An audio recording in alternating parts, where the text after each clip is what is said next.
welcome to our second podcast. Good evening, Rouen. Good evening, Grobbs. Guys, thanks for bearing with us. As these things go, technical difficulties, recording the second one 2 weeks ago, and we had to start completely over. Sorry for the delay. We'll try to get it right this time. Yeah. Anyway, let's before we start with our stuff, let's talk about the Westville. Was it Durban? It was a post office shooting. It was a robbery or was it attempted robbery? Yeah, I'm not sure. I didn't get all of the facts, but yes, crazy shootout. The video went viral. I actually took that video, and one of the guys at the office, he's busy getting into the process of doing his firearm licenses and whatnot, and I showed him. Do you want to see what a real gunfight looks like? That cop, the one, there's two separate videos. The one video, the cop's very calmly sitting in the, he's taking pot shots at the bad guys. And at one point, you can see there's a very close call of a big round kicking up the dirt right next to him. And he got a script. And he moved out of the position. But the other video gives the perspective of the other cop that actually parked in the, he stopped in the entrance, and he got engaged, and he got flanked by two guys. And that, the way I understand it, they started engaging him. He took cover behind the car, behind the police van, and then while he was engaging the one on the right-hand side, the guy was flanking him on the other side. Luckily, I think he got shot in both arms. He played dead, and he survived. But that scrambling, running up and down, that's what gunfights look like. And if you watch the video and you count the number of shots fired, it's absolutely ridiculous. You could see the cop reloading in the one video, and why I think it is important to discuss that video specifically in tonight's, the context of tonight's podcast is the amount of rounds fired by the cop versus how many he actually shot. And he did catch the one robber, it looks like from the video. Now, very well done to the cop. I mean, you kept calm, you did your thing. But if we look at it objectively, armchair warriors, remember, amount of rounds fired versus the amount of guys shot. The reason why I bring that up is accuracy is king. Accuracy is king. And accuracy, it's very easy to stand on a square range, shooting at a target, feeling really chuffed with yourself. The point is, under pressure, different story. Accuracy goes out the window. Big thing that we do know for a fact, accuracy was key. So many shots fired, only one visible hit. Did you see how many shots that Hilux took? I did not see. Yeah, no, lots. Numerous, lots. Yeah. And technically, a car has got very soft skin. Yes. Still, all those shots, only one real casualty is the guy that took down. So, again, as you've mentioned, accuracy as a fundamental skill is definitely that. If your training doesn't incorporate super accuracy, because it gets worse under stress. Yeah. No, that's very, very important. But yeah, well done to the cop, and best of luck to the cop that got injured. Apparently he's doing well. He's okay. We've at least got some little bit of feedback that he's doing well. And if we see him, we might just buy him a whiskey. Talking about whiskey, we're drinking Jameson Cask Mates. So it's the stout edition. Cheers. Fantastic. Cheers. Okay. Yes. But on the cops, well done. Well Good done. Job, well done. Yeah. Yes.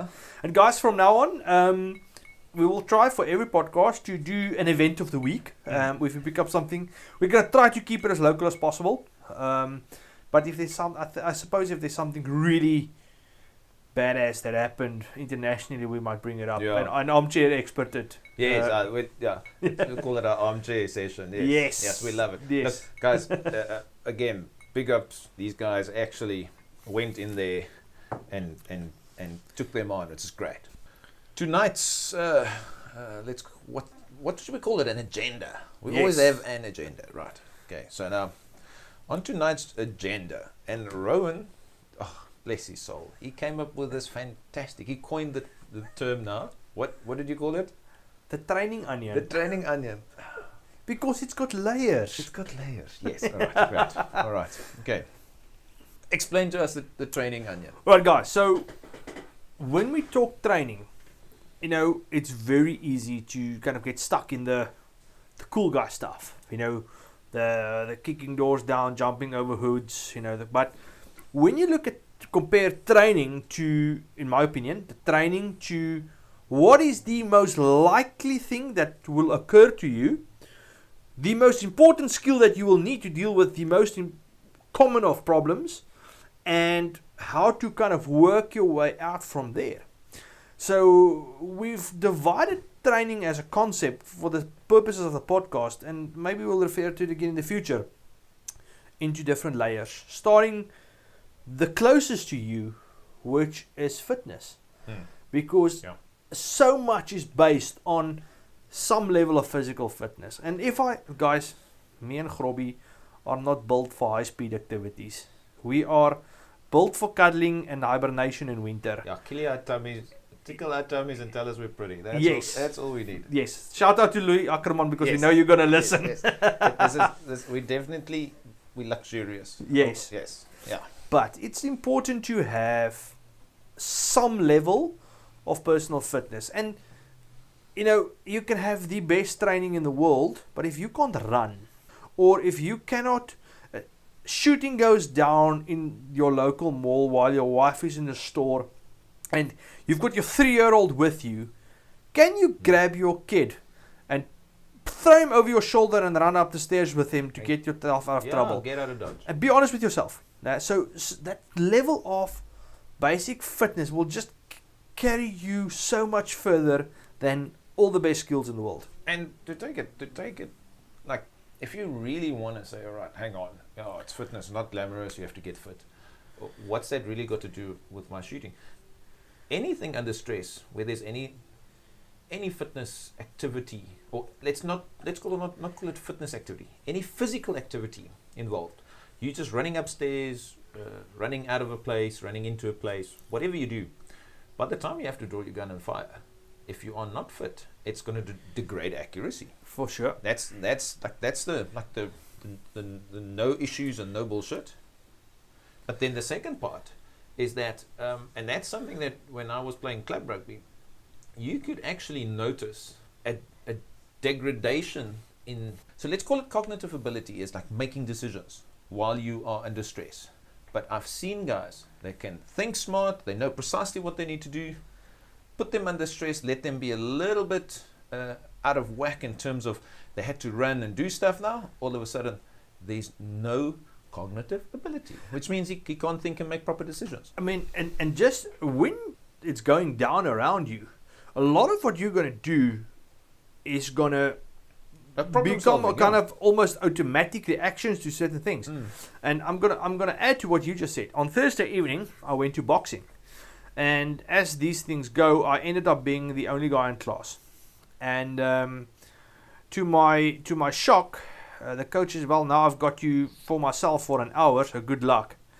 And he chased me around it was an hour, and it was everything from fitness to heavy bag work to pad work, and kind of on purpose he put the technique side of what we do at the end of the workout. And I'll be man enough to admit I was flipping knackered, and it was hot in the gym. I was tired, and I could physically see not only my punching power decrease, but I was doing stupid stuff. You know, I was swinging wildly despite me telling myself not to do it. So that fitness component in fighting. Why do you think the army spends so much time teaching guys to be fit first? So basic training. So what we basically advocating is this. You don't need to be the fittest guy in your CrossFit box. No. Or go run the Comrades this year, or something like that. It's one, a lot of these things are super unrealistic. Two, your situation just doesn't, like right now, I'm injured right now. My shoulder stops me from doing my jits. So a lot of my fitness went into my jits and my CrossFit. I can't do overhead stuff because of this injury. So I'm a little bit buggered in terms of choice now. It's running, and that's it. But here's the thing: what you need to do is you need to be very honest, and a lot of times, and I do precisely the same thing. I overestimate how good I am, or how fit I am, or my ability, and it's almost like you have to take a step back and say, truthfully, how fit am I? Can I be fitter? Put in the yards and just do something. But here's the thing, again, like we said, your situation or your ability or whatever, your work, family life, just try and incorporate some level of fitness into whatever you're doing. That's the bottom line. And guys, you know what? We all understand that life happens. Yeah. You've got kids. You've got a day job. I started a new job a month ago. I work odd hours. Sometimes difficult to get to the gym. You might have small kids. You know, you might be injured, like Grobbs or whatever. We understand life happens, but have a plan, work at it, make the effort. And you know what? Sometimes you're going to be traveling for work and it might be a little bit difficult. And once again, life happens, but make the effort. And my favorite saying from my one mate, sometimes you're the hammer, sometimes you're the nail. Baby steps. I read something and it's fantastic. This is the application. You will be amazed how quickly it is to change your habits. The only problem with us as humans, from a psychological point of view, is we change our habits and we expect results too quickly. So all we need to do is we underestimate how easy it is to change, but we overestimate how quickly that change will bring benefit to us. So all you need to do is you can change your habits quickly, but keep at it and walk before you run. Simple as that. Long story short, get a little bit fitter, get out there, do something. So the core of the onion, fitness. Yes. Closest to you, easiest to get your head around and get a handle on. Yeah. What's next? Second layer of the training onion. Medical. Yes. Why medical? Yeah. Guys, the chances of you getting into a shootout like that cop, unless you are a cop, is very small. Yes, we all enjoy the cool guy stuff. We've also done it. But the chances of your kid running through a plate glass window, plate glass sliding door, as a high risk. The chances of you witnessing a motor car accident and being the first guy on the scene. If you want to be a weekend warrior, I hate the term, inverted comma, sheepdog, making a difference, the biggest chance of doing that is having some form of medical training. Yes, absolutely. Now,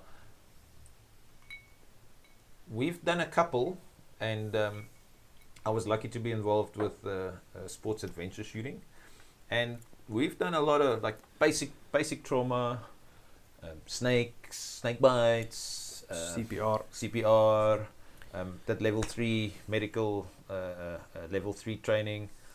Rouen is ex-NSRI, so he's done quite a bit. But the long and the short about medical training is, it's like everything and anything. It is a perishable skill. One, you will forget what needs to be done. Two, techniques changes. CPR, when I started out, CPR was, what was it, 5 compressions and a breath? I think when I was taught it was 2 breaths to 30 compressions. Yeah. Now it's compressions only. Compressions only. So again, so number one is seek out training. And right now I think Stop the Bleed. Yeah, fantastic. Robert Callum, yeah. from him, I can't remember his business name. We'll put it on the share. On the Facebook, guys, there's guys in Cape Town, in Joburg, in Durban that's doing Stop the Bleed. The best 300 odd bucks that you will spend on training, for sure. If you have teenagers and wives and stuff, maids, people working for you, take them along. If you have a nanny that's looking after your kids at home, take her on the course. Yeah. No, it's invaluable. Like in terms of a basic skill set, and this is the premise, or this is the basic of what it's about. Number one is, a lot of people will be amazed at how effective you can plug a hole or a cut or something, because you need to do that. That is priority. Plug the hole, stop the bleed, and then get the people to places where they can proceed to do the sewing it up and fixing it. Guys, it's literally as simple as that. Stop the bleed. I know in Cape Town, Wild Medics, Walter Meyer and his team, Joburg, Rob McCallum. I think the guys from MedDev also do a course. We'll put it on the page. I know there's somebody new in Durban that's also doing it. But all of these guys travel. Yeah. You know, get enough guys together, get a bunch of mates, do the course. You know, that if you do stop the bleed and you know how to do CPR, you're well on your way. Yeah, you are very well on your way to having some measure of know-how should something go wrong. And here's the thing, like, if I take a realistic look at my activities, what I do the odd trail with my 4x4. I do the odd hunting. We constantly on a shooting range. The potential for all three of these, snake bites, accidents, most probably you will have more opportunities to use medical training to make a difference versus using your firearm to make a difference. As simple as that. Definitely. It's guys, it's and here's the thing that guys forget. They hear about training, especially medical, and they go themselves. Guys, if you get in, let's put a tactical spin on it. Yeah. 2 o'clock in the morning, your wife wakes you up, you get in, you walk into a 2-way shooting range in your hallway, you get shot. Your wife needs to know how to plug you up. So there's no use in just you going on the course, on these kind of courses. Yes. Take your wife, take your girlfriend. If your nanny looks after your kids, take her along. It's not that expensive. It's literally stuff that will save a life. And again, there's a lot of people now that saying, hang on, like, you'll probably... I've heard an argument where somebody says, yeah, but if you do use that on a person and they die, you might be culpable or liable. I don't necessarily know the legal term to it, but I will soon. The idea behind it is that I will do anything that I'm trained and confident in, especially when it comes to my family. What I do for other people, that's probably a little bit more of a moral question. Like, what is it that you can do or want to do? And but here's the thing, like anything, like what I do, and this was taught to me by probably my first trainer, and his words to me is that as in a tactical approach to things going wrong, you need to play the scenario out in your head. What if this happens? How do I respond? What do I do? What can I do? And strangely enough, just go sit in a moment. It's like you're in the hunting field. Your son steps on a snake. You step on a snake. What do? It'll actually get you thinking, not necessarily even only about the medical angle. It'll talk about the evacuation angle, the plans. What do we do in case of that? I'm not saying be paranoid about everything. Just have a plan. You'll be amazed at how many situations just thinking about it will actually kickstart the brain, and you'll end up formulating little plans, seeing where the gaps are, and you can action that. Just look at it. Yeah, guys, training. We'll put some links to training providers on our Facebook and Twitter and Instagram and everything. Medical. So the layer 2 was medical. So layer 3 of the training onion is unarmed combatives. What is unarmed combatives, Grobbs? How do you explain it usually? Unarmed combatives is you resolving or fixing a problem without the use of your firearm. Kelly McCann, Black Belt Hall of Famer, almost kind of I don't want to call him a grandfather. I want to the Dalai Lama. The somebody that pioneered modern combatives. If you don't know who Kelly McCann is, highly experienced ex-Marine, got a DVD series called The Crucible. got, he's one of those guys that basically took combatives down to its purest form. He said, martial arts you do with somebody, combatives you do to somebody. Yeah. And I think that hits the nail on the head. Combatives or unarmed combatives basically took all of the most effective techniques, principles of traditional martial arts, condensed it into a skill set or a varied skill set. A problem-solving skill set. Yeah, a problem-solving, varied skill set that is focused on the unarmed side of fighting, with it, and then in many cases with using unarmed to transition to armed fighting. And look, and let's put this in context. We both have some martial art experience, and a superb case in point. How to explain this? Now, my flavor is jiu-jitsu. I really like that. It's food for the soul. Really enjoy it. Now, in terms of jiu-jitsu, you actually got a very big set of skills to subdue or conquer an attacker. But, and I think our last training course that we had, it was very distinctive, and it was very obvious to me that in a self-defense situation, and that's not all the time, sometimes it would play in your favor to close the distance and be in close contact with your aggressor. Sometimes, especially if they're using, say, a baseball bat. But you're closing that space temporarily and then moving it again. But most of your striking happens away from you. What I want to do is I want to strike away from my own body. Whereas with jiu-jitsu, the problem is you're instinctively reaching for and pulling your opponent towards you, not your attacker, your opponent, your opponent towards you, which in a self-defense situation, you open yourself up for a lot of things. Yeah. You're close to the person, they can do stuff, and multiple attackers. What do? Now I'm grappling with one guy and open for the other guys doing something. So hence, there's a very distinct difference between martial arts and combatives. But martial arts do have, let's call it elements and specific skills within martial art. It's a fantastic crossover. And so it's very important, guys, that I've also done martial arts. The last while I've been studying the sweet science of boxing, and thoroughly enjoying that journey. But it's if we say difference between combatives and martial arts, I'm not saying that all your years doing whatever flavor of martial art you did is wasted. It's important that you do understand where it crosses over, and where it relates and where it doesn't.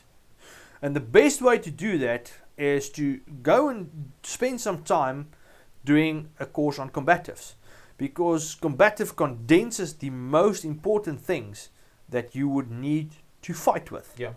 And so then, now that brings me to another point. Guys would love to make the argument, yes, but you are wasting your time because the combatives guy, Krav Maga guy, whatever the flavor is, cannot fight in the ring. So what?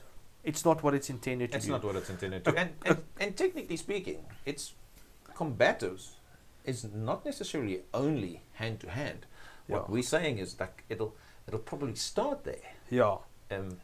One, as let's call it self-defense. As self-defense goes, in terms of situations, we are normally behind the curve, which means we do not have the initiative. Yeah. Our attackers will probably have space to make decisions, which we don't have. So sometimes you'll start off in a very close contact situation, and you can't deploy your gun. You need to, or a knife, or anything. Guys, think about this. You're climbing up the stairs in your apartment complex. You get accosted by one or two gentlemen from the Department of Redistribution. You're in a stairwell. It's a confined space. You might not have the space to draw your gun because these guys might be on you, which means you'll have to physically fight them off to be able to get enough space to draw a gun, and that's where combative comes in. It is very important that you understand that if you have done traditional martial arts, fantastic, but go on a course that focuses on combatives. We'll put some links in for you, for the bio for you, and put what you've known to the test, and you will very quickly pick up that doing katas, and I say that with a lot of respect to karatekas, there's a whole different meaning to points fighting, Yes. and guys actually trying to beat you up in a class. Your training might not relate to fighting in the front seat of a vehicle. And if you have never done any physical fighting training before, it's not necessarily a bad thing, because you're a clean slate. Yeah, you need to start. You need to start somewhere. So if you have some skill set, go and put it to the test. And not being a jackass and going to class and trying to beat guys up, because trust me, you'll get your ass handed to you. But go into a shooting class where they do combatives and test it. Test it. Do some Yeah. force on force. Like, people laugh at me when I say this, but here's the nuts and bolts about it. Number one is, you need to play with the idea of, hang on, let's see what works. And obviously you don't want to do it with a real firearm. There are ways to practice it and to see what works. Guys, once you get into a combative class, you'll quickly understand, one, your own physical limitations, two, whatever skills you have or think you had. One, there's this layer of reality setting in. yeah.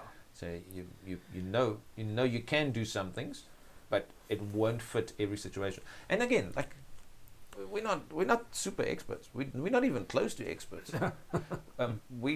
I think what we do, we're pretty much stupid enough to go and try. And especially, like, not even your age, my age, I'm still fairly adventurous to try new things and put myself and my body on the line, and it's fun. I think we've got this little bit of a sadomasochist thing. And it's good to when you go and you put some gloves on and you swing apples a bit. There's that element of, I'm alright. I didn't die today. Yeah, and you look back on the day and you're a little bit dusty and a little bit bloody here and there, and like, no, it was alright. I'm okay today. And something that we've always sort of, advocate is such a big word, but something that we've always sort of lived by is, one, you'll be amazed at how much punishment you can take. But if you're not conditioned, and that's where you level 1 fitness, layer 1, and fighting conditioned in terms of you need to spar. If you're not sparring on whatever you're doing, it's not going to help much. And here's the thing, you will be amazed at how much punishment you can take. And two, I think it's crucial in you just understanding what it feels like to be hit. Because take this, if you've never been hit, somebody will hit you in the face. It won't be debilitating. You won't be out of the fight, but it will be a big shock to your system because one, you haven't experienced this before. Whereas, and I'm not saying you don't have to go out in the clubs of four ways every weekend and get panel beated with the boots and get panel beated to get some level of experience. Again, it's one of those things. You need to spar, have somebody box against you a little bit. If you're doing any kind of martial arts or combatives for self-defense, if you're not sparring, you're wasting your money. Go ask, cancel your membership and go somewhere where somebody's willing to beat you up. Oh, shame. Just on the side note, my esteemed friend sitting across from me, I would call him at the best of times abrasive, and at the worst of times never combative. Yeah, and there was, I would call it a keyboard altercation this week that I saw on one of the Facebook groups, and the poor guy, I can't remember, I think his name is Chris or something. He had this fantastic Glock, and it was pimped out and lasered and Cerakoted. It is so cute. And then this is going to be really offended that you call this gun cute. No, it's cute. That's cute. Now, just to put it into context, I actually believe in the term, you'll catch more bees if you use a little bit of honey. But in this case, Rowan was, I wouldn't even call abrasive, he was a bit combative about the lack of let's say it, common sense in terms of application. And this guy was a self-confessed, Newbie. novice? Newbie. Newbie, yes. He admitted that he had zero training. Yeah, so, but then, and I just want to, if by any chance this guy is listening, Rowan really climbed into him for not thinking it through. And we've discussed this a couple of times before. Your first port of call, training, ammo, then look at making it pretty. It's a working thing. And that's the same thing when it comes to combatives. Normally, it's not the pretty stuff that does you good. It's sweaty, it's dirty. Go spend your money. It's a little bit ugly. It's a little bit ugly, and you need to understand that the aim of the game is to mess somebody up, to take them out of the equation. And hence, we've got some experience with Krav Maga, and again, we don't necessarily believe in one flavor fits all. Some places you might only have access to a judo dojo. Yeah. Go learn how to throw people around. Yes. You might only have a kickboxing dojo. That's good. Go. And because guys that have some form of martial arts training, or actually, I'll take it one step back, some form of contact sport experience, rugby. I've seen some hockey matches get out of hand, but guys that are used to get into some form of physical contact in sport, whether it be martial arts or more traditional sports, contact sports, they tend to take to combative training quite well. Yeah. Not so much the hard contact part, but things like footwork, understanding not to do stupid things with your feet, principles, fundamentals and principles, yes. In terms of so yeah, guys, how you move. Yeah. Combative training. Oh, and actually, a very important point about combatives that we forgot, but we were supposed to say right at the beginning. There's a much higher chance of you having to defuse a road rage situation unarmed than you having to shoot the guy that's pulled out in front of you. Yes. Yeah. There's a much higher chance of you being accosted in a bar by a drunkard and you just having to defend yourself than pulling a gun on somebody. Yeah, you can't shoot him. If the only tool you have is a hammer, every problem looks like a nail. Yes, there we go. All right. Next part of the onion, shooting fundamentals. Now, I would go as far as saying my introduction into what we would call training was a super fallacy. I thought I'm going to do IDPA and I'll become pretty proficient as a self-defense practitioner. No, it's a sport. What it does do is build your proficiency, and hence, in terms of shooting training, you need to start somewhere, and that's the fundamentals. Now, I would actually go as far as saying there's quite a few trainers and training facilities that actually do fundamentals. And look, what would you call fundamentals of shooting? Grip, sight alignment, Trigger control, reloads, firearm manipulation, fixing problems. Yeah, that's about it. Draw. You need to get that sorted. I'm willing to make a very, it's not a controversial statement. It's just I'll take a bet. In a fight, you have a guy that had quite significant fundamental training in the same versus somebody that just spent all his money on cool guy tactical courses without any fundamentals or accuracy training or any of that stuff. I'll put my money on the guy that's done the fundamentals. Yeah, because in all likelihood he's going to actually hit what he's shooting at. We've discussed this at length in the first podcast, and I love the word ad nauseum. It's beautiful. Okay, so now, step number 1 is you need to be proficient with the firearm, know how to use it. 2, you need to get practice. Yeah. We personally, or I personally, think that IDPA is fairly good practice for me. I'd love to shoot a bit more, but there's certain situations and Not everybody can afford to shoot as much as you'd like to or want to. But again, let me put it as an example. That my first, maybe 3 years ago, pistol combatives won with Arno Balu. At that point in time, I thought I was pretty decent, and that combatives training showed me, hang on, I'm not as sharp as I need to be. And that's actually made me progress quite a bit in my sport shooting ability. So, in terms of training, you need to get basic training, and you need to get practice in somehow. IPSC, steel, 3-gun, what's 3-gun nation? And here's the beautiful thing. If you have done your solid fundamental training, a lot of the stuff that you learn in fundamental training, you can practice at home. You do not need a shooting range to practice your reloads. Yeah, no, you don't. You don't need a shooting range to practice your draws or immediate action drills. If you don't know what an immediate action drill is, you need to go on a fundamentals course. So here's the thing. Learn to start, once again, baby steps. Yeah. Walking before running. And there's no shame in it. Yeah. No? Guys, no, any instructor that's willing to take you, and here's a controversial statement, and I'll be really that's unpopular. number 2 for the evening, right? Yes. Yeah. No? Any instructor that's willing to take you on a high level, advanced, inverted commas, tactical course without testing your fundamental skill set or teaching accuracy. you fundamentals himself is a charlatan, a liar, and he's just taking your money. Just doing cool dude stuff. Yes. Just, guys, cool dude stuff.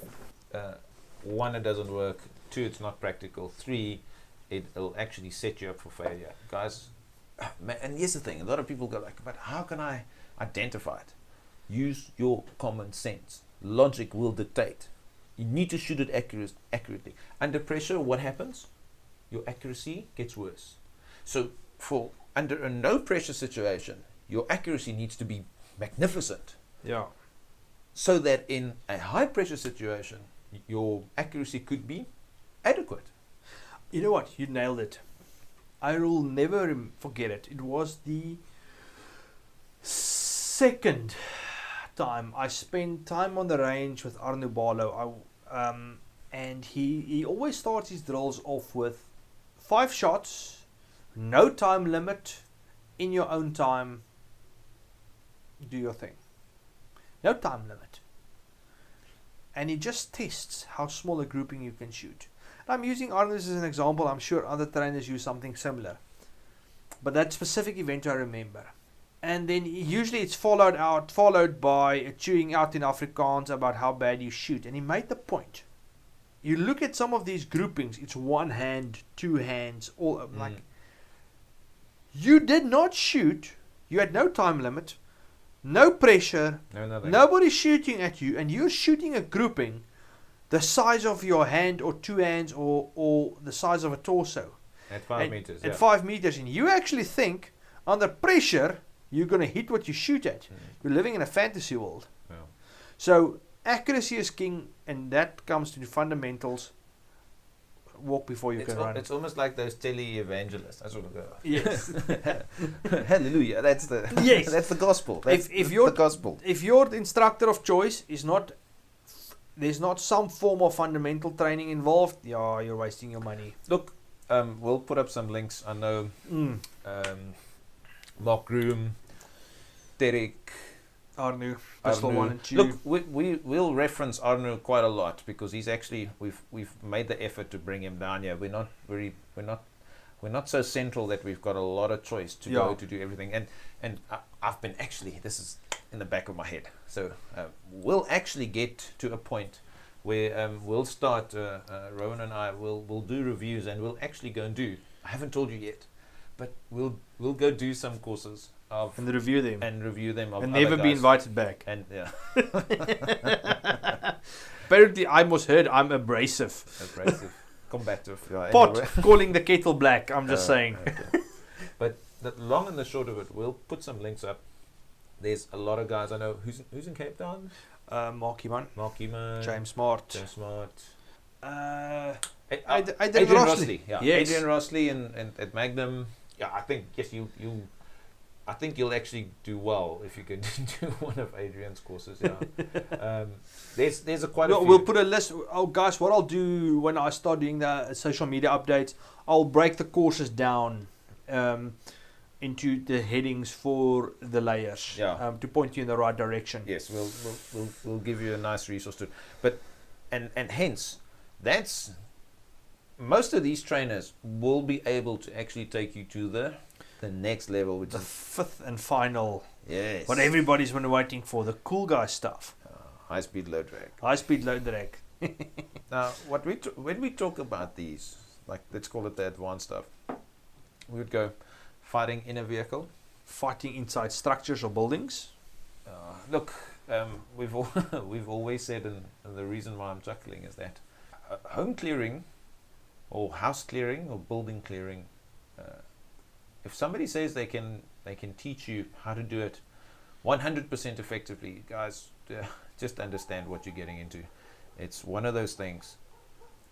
The reality of the situation is, at some point in time, you might need to clear because your family is inside a building, or you're outside the building and need to go in, or you're inside the building and need to go out. Not all tactical situations will be in your favor. Yeah. And let's put it this way, one of the most negative aspects of room clearing is because if you do it by yourself, it's tough. It's ridiculously tough. It's almost impossible. Guys, just understand, when you walk into it, you will not walk out this super secret double agent, this 007 agent. And if the trainer does not convey that to you, the moment you walk into the range for the first time, there's so many things. It's guys, super reality. You just use logic for 1 second here. I can't remember who the trainer is. You know what? His explanation. It's like when you go to a place and you need to clear a room and the door is closed, you don't clear the room if you don't have to. Yeah. You don't clear the room. Opening up a door, moving at night. Man, think about it. It's like I don't think we've mentioned it before. It's like your OODA loop. So your OODA loop is observe, orient, decide, and act. Now, here's the thing. It's 0 dark 30. You've got a gun. And your jocks. And a torch in the other hand. Steps in the house. Dogs that are barking, maybe an alarm that's gone off. Tell me how focused and diligent you can go in and clear a room effectively. It's do yourself a favor, go practice it. We've actually talked about, like earlier I've mentioned that you can actually play scenarios in your head. Here's a scenario that you can actually play, and I suggest you do it when the family's not home. Try it at night. Move around your house with a torch. See how easy it is to see where everything is. Blind corners, dangerous spots. It's super tough. But as we've mentioned, at some point in time you might need to do it. And then there are certain fundamentals and tricks of the trade. And again, then you go do it. Fighting in a vehicle. Yo, what a course that is. Nah, I mean, it's a vehicle is a death trap, but go and do a course and experience it firsthand. And guys, think if you look at something like, I just want to add something what Grobbie said about fighting in buildings. Think logically about this for 1 second. The Special Task Force of the police, the British Special Air Service, whatever the flavor, Ranger Delta, spaceship door gunner, I don't know. Nah. These guys spend months perfecting fighting inside buildings. They've got unlimited ammo. They've got some of the most experienced guys teaching them. They've got operational experience, and they still take months to do it. And you honestly think that you and your chummies are going to go on a course for 2 days, shoot 150 rounds, and you will now need... Not even 150 rounds. Shoot 1,000 rounds. Shoot 1,000 rounds. And you will now learn how to effectively clear buildings together. Really. Just no. It doesn't make sense. Like Grobbie said, sometimes the situation might dictate that you, as a man alone in a building, well, you need to make a plan now. Yeah, you need to fight your way out. You don't have a choice. But this hostage rescue, kicking doors down on farms, that nonsense. Keep your money. And I'm sure people will be mad that I say it, but I really don't care. Yeah, advanced courses. If your instructor doesn't, what would we call extra advanced courses? So we've got vehicles. We've got buildings. Low light. Yeah, I would say at night. Yeah. Doing it with small team tactics. Maybe you and the family, or you and the wife, or maybe you've got a son that's capable. Yeah. Different weapons, different platforms, using a carbine or a shotgun. I know it's becoming. I don't know how prevalent it is in South Africa, but it's and from my limited, let's call it carbine set of experience, I would say a nice shorty AR in the house would be a fantastic self-defense weapon. But do you know how to deploy it? Do you know how to use it? It changes, yeah. You know what, shorty AR, but I'm a big fan of the 12 gauge. I know it's a bit old school. Yes. But in the word and you know what? In the words of Mr. Dave Spalding, which will also quote quite a bit, shotguns tend to be quite definitive. Yes. And I've always loved, like, I can't remember who actually quoted this, but they said and here's the thing. So the first time we shot, I remember it was in Alice Russ. It was at night. It was with the Sports Adventure guys, Craig Gadd and them. And we said, all right, now we're going to do a night shoot just to see how we go with our torches and whatnot. First ever time I shoot a gun at night. In terms of a little bit more self-defense orientated stuff. You know what the learning we had from that night? The chances of you hitting anything, it's remote. Yeah. Once remote. But a shotgun, well, if you're close enough, it can help. It actually makes a difference. And again, it's employing it, deploying it, using it. A shotgun at short range is a rifle. Yeah. No, it's with the correct ammo, it's fantastic. Yeah. Oh yeah. So guys, when you do the high level courses, take the baby steps, take the time, go to do the fundamentals. Be honest and be honest with yourself, guys. Not everybody's a recce. It's fine. Now you need to take that steps, and you need to climb the ladder, and it's okay. You don't need to be, you don't need to be SEAL Ranger Delta. You need to be better than average. Yeah, just better than average. What I would say is, and again, the layers to this would actually, you will quickly understand where you are short in terms of, let's call it, practical tactical skills. If you can take scenarios, play it around in your head, but not just from a firearm or let's call it a firearm event or a self-defense event that needs a firearm. Play scenarios ahead. Somebody's bleeding next to the road. What do? You're in the middle of nowhere. How do you do that? How do you fix it? Do you have the equipment? Case in point, do the scenario. What happens if you right next to the road, accident happens, somebody's bleeding out? Do you have something to stop that bleed? One. Do you have a proper medikit? Is it accessible? Do you have training and skill set to actually employ what is in the medikit? Do you know how to use it? Remember, it's a perishable skill. Have you exercised using it? It's not as straightforward as you think. Oh, for sure. You got to understand, play the scenario in your head, see where you are short, make contingency plans. And quote that I will ever believe in is 2 is 1 and 1 is none. It's be prepared to have backups for systems. It's not, how can I say it? At the specific time when you do need something, what's the rule of Murphy's law? If something can go wrong, it will go wrong. And at that specific point in time, your plan, what you thought was right, somebody's moved it. You've put it away that you can't remember where it is. Your equipment is not, it's perished. It's not working anymore. And guys, I want to touch on something very briefly before we close up. I've seen it, I've done courses, I've been on courses, I've helped train before. And a strange phenomenon that I've seen on courses. If you decide you're going on the course, you've spent the money, you've got the ammo, everything, you're pitching up there. Be prepared to go on the course. It's a stupid thing, but make sure your equipment is ready for the course. Yeah, you're packed. Be packed, be ready.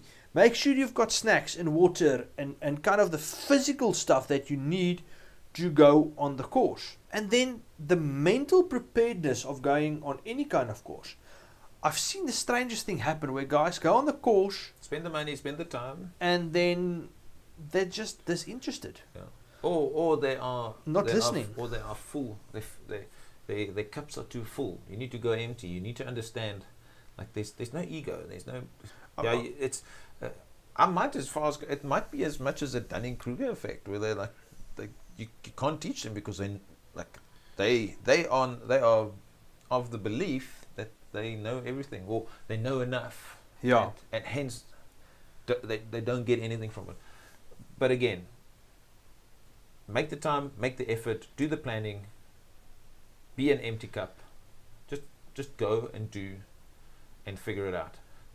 We'll definitely put a lot of references now. We'll do actually a big resource kit in terms of locations. I'm not too certain about what's happening in Natal, but I've got an idea, or the Free State. But we know Cape Town and Joburg a bit. And you know what? All of the trainers that I know, the old adage of have gun will travel. Yeah. The guys are willing. If you get enough guys together, they will travel. I'm very confident. You just need to make it worth their while to go through the effort. And and like we said, it's not only for the gun trainers. It's for the medic trainers. There's a lot of good training out there. Get out, understand what you need. Look at the layers. Where are you lacking, and make a little bit of again. Be honest with yourself. It's okay. It's okay if you fail. It's okay if you realize, oh my goodness, I don't know how to solve this problem. It's okay. That's why we learn, and that's why there's instructors, and nobody's gonna think bad of you if you screw something up. Yeah, please. You've reminded me. There's definitely no such thing as a stupid question. If you do not understand a principle or something that's being taught to you, make the effort to say, stop, please explain, and I don't know what you're talking about, or I don't grasp the situation, or the tactic, or whatever it is. Nobody will look strangely at you. Guys, it could be literally life or death. It's as simple as that. So guys, thank you very much for listening. Just a shout out to the guys that's been supporting us the last couple of weeks. The guys from Paratus that's sharing our articles. There's quite a bit of reading material there for you guys. EDC South Africa Facebook page. Gareth, Rob, Morna, Els, and those guys. Thanks to them for allowing us to share the articles and engage there. I know the guys from Combative Concepts share some of our articles, and that's how you build a network, and that's how you gotta speak to guys. Go and follow these guys' pages as well. There's a lot of good info, good resources, and thanks for listening. And then we'll see you guys next time. We think we're going to discuss gun rights next time. There's quite a bit of stuff happening with the gun amnesty and stuff now.